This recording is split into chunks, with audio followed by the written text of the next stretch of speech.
You know, it's pretty wild when you think about it. How can a simple, abstract line on a map, defended by soldiers whose names we'll probably never know, become the single biggest turning point in a war? Well, today that's exactly what we're going to unpack. The story of the no-name line and the anonymous heroes who held it. So let's start with something a little philosophical, actually. What if our entire existence, I'm talking our lives, our histories, all of it, is built from these really simple geometric ideas? Everything kicks off from a single point, right? It could be one decision, just one moment in time, or even a single life, like a tiny dot in the grand scheme of things. And then, well, those points connect. They form a line. That could be the path your life takes, a journey. But when war breaks out, that line becomes something else entirely. It becomes a hard boundary, a literal line between life and death. All right, so here's what we're going to cover. We'll start with that philosophical idea, jump into the crisis that made it real, define the line itself, talk about the soldiers who held it, and then finally, understand the legacy they left behind. Think about it. In our normal, everyday lives, the lines are kind of blurry, right?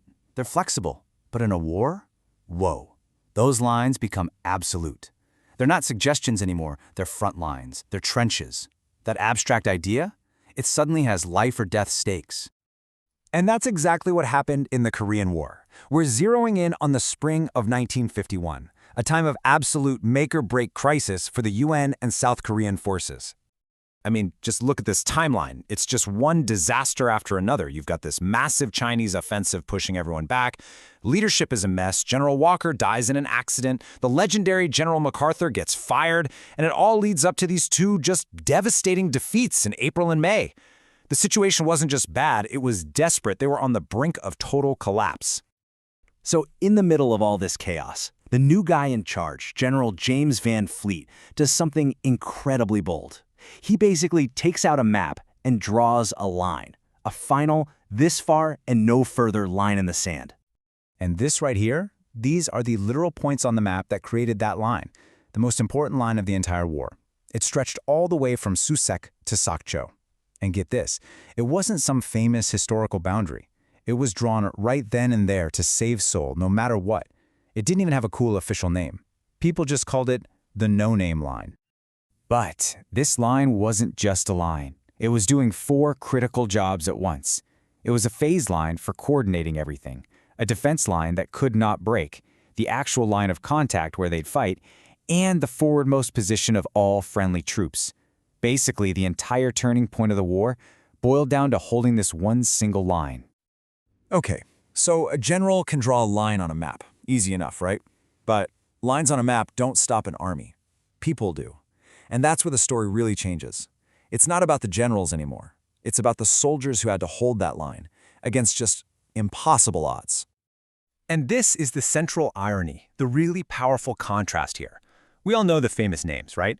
Van Fleet, Ridgway, MacArthur. History remembers the generals. But the no-name line? Well, it was held by the no-name soldiers. They're the true unsung heroes of this whole story. This leads to such a heavy question, one the original author brought up. When Van Fleet drew that line, did he really understand what he was asking? Could he have possibly pictured the brutal, desperate struggle of the men who had to defend it? I mean, did he know the scale of the sacrifice he was demanding? We'll probably never know the answer to that. But what we do know is what came out of their sacrifice. Holding that line changed everything, and its impact is still felt today. And look, this is the so what of the whole story.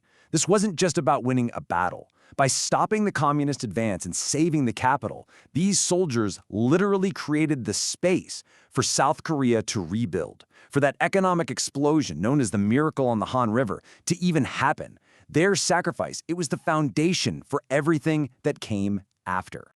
Now, the author we're drawing from makes this incredible, really modern connection. You know that super famous K-pop song by the Wonder Girls, Nobody Nobody But You?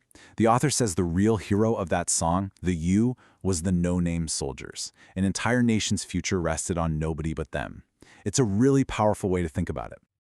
And that brings us back to a really brutal, really visceral image. But it's the absolute truth of this story. Their bodies, torn apart by bullets and shells, literally became the foundation of the nation's future prosperity. So that leaves us with a final thought, a question for all of us, really.